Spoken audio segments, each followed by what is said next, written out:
Astaghfirullah. Bismillahirrahmanirrahim. Assalamualaikum warahmatullahi wabarakatuh. Bihamdillahi wassalatu wassalamu ala rasulillah wa ala alihi wa sahbihi wa mawalah wa la hawla wa la quwata illa billahi wa ba'du. Qala Allahu azza wa jalla, ya ayyuhalladzina amanu taqullaha haqqa tuqatih wa la tamutunna illa wa antum muslimun.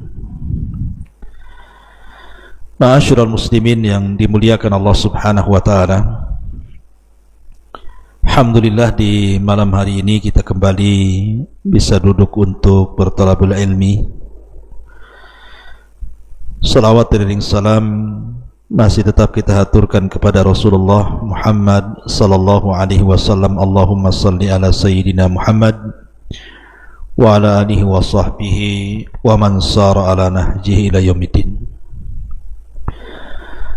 Pembahasan di malam hari ini kita akan membahas tentang malam pertama ketika seseorang berada di dalam kubur.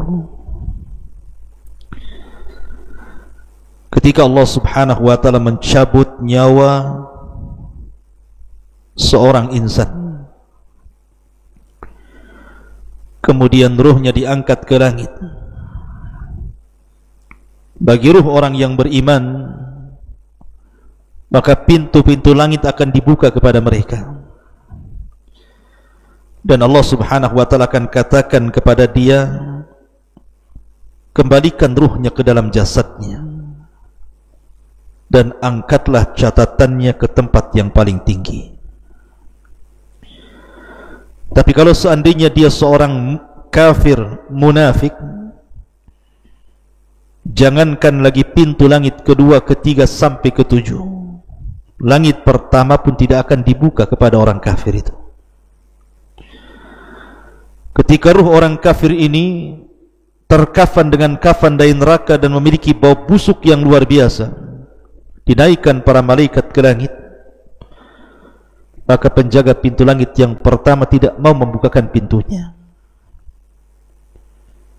sehingga Allah subhanahu wa ta'ala firmankan, la tufattahu lahu abwabus sama wa la yadkhulunal jannah hatta yalijal jamalu fi samil khiyat, di mana pintu-pintu itu tidak akan dibuka kepada mereka, maksudnya pintu-pintu langit, dan mereka tidak akan dimasukkan ke dalam surga sampai ada cerita unta masuk ke liang jarum. Maka ruh itu kemudian dikatakan, letakkan, lemparkan ruh ini ke dalam jasadnya dan letakkan catatan di tempat yang paling rendah di sijil.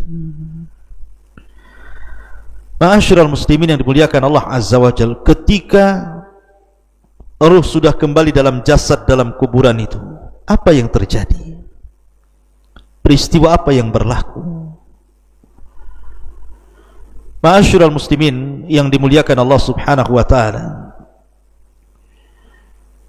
maka ulama mengatakan bahwa manusia ketika di malam hari atau malam pertama dalam kuburan tidak lepas daripada 4 perkara. Pertama, dhammatul qabri, yang disebut dengan himpitan kuburan. Yang kedua, fitnatul qabri, fitnah kubur yang disebut dengan su'alu malakaini, pertanyaan 2 malaikat, Munkar dan Nakir. Kemudian yang ketiga, azabul qabri, azab kubur. Dan yang terakhir, ni'matul qabri, nikmat kubur. Baru orang ini apakah kemudian dilapangkan kuburnya atau disempitkan kuburnya, tergantung kemana arahnya, kepada azab kubur ataukah nikmat kubur. Ma'asyiral muslimin yang dimuliakan Allah subhanahu wa ta'ala, setiap manusia, apakah anda mukmin ataukah anda kafir, maka setiap manusia yang dimasukkan ke dalam kuburan pasti akan mendapatkan himpitan yang disebut dengan dhammatul qabri, himpatan kuburan. Saya, Anda, siapapun, bahkan orang mulia sekalipun, mereka tetap akan mendapatkan himpitan kuburan, kecuali para nabi, terutama nabi kita yang mulia alaihi salatu wassalam, karena dia maksum. Perhatikan sebuah hadis ketika Nabi SAW menghadiri kematian Sa'ad ibn Mu'adz, yang saat kematiannya kata Nabi SAW, turun para malaikat sebanyak 70.000 malaikat yang tidak pernah turun sebelumnya untuk menyaksikan kematian Sa'ad ibn Mu'adz ini. Bahkan arsy Allah Subhanahu wa taala tergoncang karena kematiannya. Ya, wajar karena Sa'ad pemimpin Aus, pelopor dakwah bagi kabilahnya.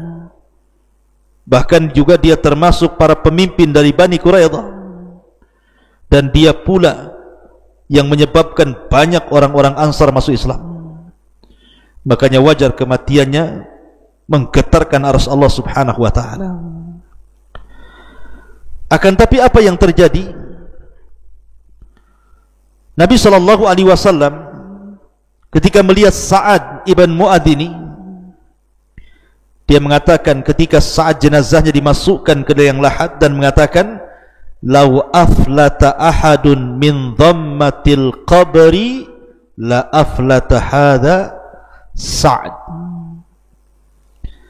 Kalau seandainya ada orang yang terbebas dari himpitan kuburan,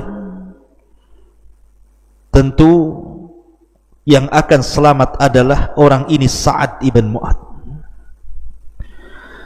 Ma'asyiral muslimin yang dimuliakan Allah Azza wa Jalla, dalam riwayat, "Inna lil qabri dhaghtatan law kana ahadun najian minha la naja Sa'd ibn Mu'adz." Sesungguhnya kuburan itu ada himpitan. Kalaulah seseorang kemudian selamat dari himpitan itu, tentulah Sa'ad ibn Mu'adz lebih berhak untuk selamat dari himpitan, karena dia orang yang mulia, memiliki kedudukan yang luar biasa di dalam Islam. Bahkan bayi yang belum berdosa sekalipun, kata Nabi SAW, kalau seandainya ada orang selamat dari himpitan kubur, tentu bayi inilah yang harusnya diselamatkan karena belum melakukan dosa apapun. Ma'asyiral muslimin yang dimuliakan Allah Subhanahu wa taala, tentu Anda harus bedakan antara himpitan kuburan bagi orang-orang yang beriman dengan himpitan kuburan bagi orang-orang kafir. Sebab himpitan kuburan bagi orang-orang yang beriman adalah himpitan rahmah, kasih sayang. Ya, setiap himpitan pasti ada rasa sakit, tapi sakit yang dialami oleh seorang mukmin saat ada himpitan itu, sebagaimana dikatakan Imam Zahabi rahimahullahu taala, hadhihi dhammatu laysat min adzabil qabri. Himpitan itu bukan bagian daripada azab kubur, bal huwa amrun yajiduhul mu'min kama yajidu alamun faqada walada. Bahkan kata Imam Zahabi, adalah perkara yang biasa didapati seorang mukmin, seperti seorang mukmin merasa sakit hatinya, merasa sedih karena ditinggal meninggal oleh anaknya, atau karena sakit, dan begitu seterusnya. Jadi tanah kuburan yang menghimpit dia itu tidak memadaratkan seorang mukmin.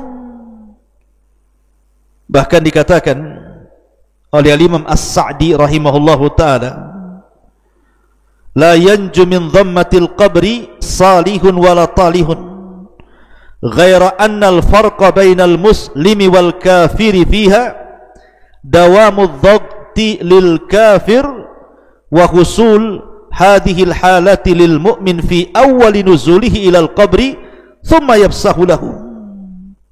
Kata beliau, tidak akan selamat siapapun dari himpitan kuburan ini, baik anda seorang yang saleh ataupun orang yang tidak saleh, baik anda mukmin atau kafir. Tapi bedanya orang kafir, himpitan itu akan terus menerus sehingga meretakkan semua sendi-sendi dengan pertulangannya. Tapi orang mukmin hanya sekali saja, kemudian kuburannya diluaskan. Dan ulama yang lain mengatakan bahwa himpitan kuburan bagi seorang mukmin ini seperti pelukan seorang ibu kepada putranya. Karena kita semua tercipta dari tanah dan akan kembali ke tanah, sehingga tanah akan memeluk kita seperti pelukan ibu kepada anaknya. Berbeda dengan himpitan orang kafir, maka akan meretakkan tulang-tulangnya. Ma'asyiral muslimin yang dimuliakan Allah Subhanahu wa taala, inilah kejadian pertama ketika anda masuk kuburan. Ketika ruh disatukan oleh Allah Azza wa Jalla, ruh dan jasad, maka kuburan akan menyempit, dan orang-orang fasik, ahli maksiat, para pelaku dosa besar, maka mereka akan diretakkan tulang-tulangnya. Mereka akan menjerit kesakitan. Mereka akan melolong-lolong meminta pertolongan, tapi siapa yang bisa mendengar ucapannya? Manusia tidak ada yang bisa mendengar ucapan orang-orang yang dikubur kecuali binatang. Karena kalau seandainya manusia bisa mendengarkan lolongan orang-orang yang dikubur, tentu mereka akan merasa takut. Ma'asyiral muslimin yang dimuliakan Allah, tapi seorang mukmin tidak demikian. Dia hanya mengalami sakit sedikit, kemudian setelah itu kemudian kuburannya akan diluaskan kembali. Itulah himpitan kuburan. Dan itu yang pertama kali terjadi ketika anda masuk ke dalam liang lahat, ke dalam kuburan itu. Baru setelah itu datanglah dua malaikat, malaikat Munkar dan Nakir, bertanya, man rabbuk, siapa Rabbmu, wa ma nabiyuk, siapa nabimu, wa ma dinuk, apa agamamu. Kalau dia seorang mukmin, maka Allah Subhanahu wa taala firmankan, yusabbitullahu alladhina amanu bil qawli tsabit fil hayati dunya wa fil akhirah. Allah akan tetapkan jawaban seorang mukmin itu dengan jawaban yang mantap, baik di dunia ataupun di akhirat. Ketika ditanya siapa Rabbu, dia akan mengatakan Allah. Ketika ditanya siapa nabimu, dia akan mengatakan Muhammad sallallahu alaihi wasallam. Dan ketika ditanya siapa atau apa agamamu, maka dengan tegas dia mengatakan Islam. Itulah simbol kita selama masa hidup. Raditu billahi rabba wa bil islami dina wa bi Muhammadin nabiyya wa rasulah. Tapi kalau dia orang kafir atau munafik atau fasik, maka dia mengatakan haha la adri, aku tidak tahu. Qultu kama qalan nas, aku hanya mengucapkan persis yang diucapkan manusia. Akhirnya kemudian dia pun dipukul dengan gada yang sangat besar, yang kalau seandainya pukulan itu diletakkan di gunung Uhud, cukup menghancurkan Uhud itu. Saking kerasnya, bagaimana kalau dipukulkan di atas kepala kita. Ma'asyiral muslimin yang dimuliakan Allah Subhanahu wa taala, kalau memang dia seorang mukmin dan bisa menjawab, maka akan datang teriakan dari langit, an sadaqa abdi, hambaku telah benar. Kemudian bentangkan kepadanya kuburannya, bukakan pintu-pintu sorga kepadanya, masukkan hawa sorga ke dalamnya, bawakan makanan, minuman dan pakaian dari sorga untuknya. Dan dia merasakan apa yang disebut dengan ni'matul kubur. Disitulah datang orang yang sangat tampan, baik, ngajak bicara, lupa waktu. Tiba-tiba kiamat sudah akan dibangkitkan. Dia mengatakan, ya Rabb, aqimis sa'ah, ya Rabb, segerakan bangkitkan kiamat supaya aku bisa kembali kepada harta dan keluargaku. Tapi orang kafir, orang fasik, dia tidak bisa menjawab, sehingga dia akan terus dihimpit dalam kuburan itu dan mendapatkan azab kubur. ruhnya setiap hari keluar masuk neraka, naudzubillah. Ma'asyiral muslimin yang dimuliakan Allah Subhanahu wa taala, dari sini terjadi ardu makanihi alaihi fil jannati awin nar. Kalau orang sudah ditentukan yang satu mendapatkan nikmat kubur, yang satu mendapatkan azab kubur, maka akan ditampakkan kepadanya gambaran-gambaran tempat duduk dia di mana, di surgakah dia, di nerakakah dia. Makanya kenapa Nabi SAW mengatakan, inna ahadakum idza mata urida alaihi maq'aduhu bil ghadati wal 'ashi, in kana min ahlil jannah famin ahlil jannah, wa in kana min ahlin nar famin ahlin nar, wa yuqalu hadza maq'aduka hatta yab'atsaka Allahu yaumal qiyamah.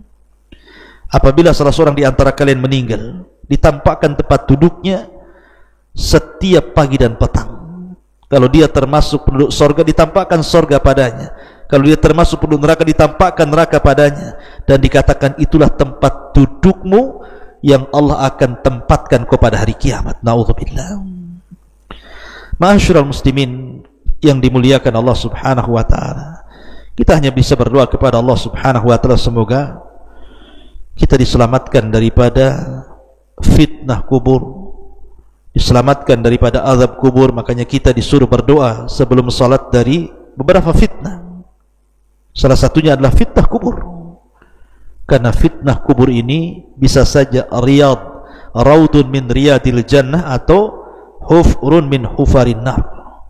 Bisa sebuah taman yang akan mengantarkan Anda ke surga, atau mungkin lubang yang bisa akan menjerumuskan Anda ke dalam neraka. Iyadzan billah. Mudah-mudahan ada manfaatnya.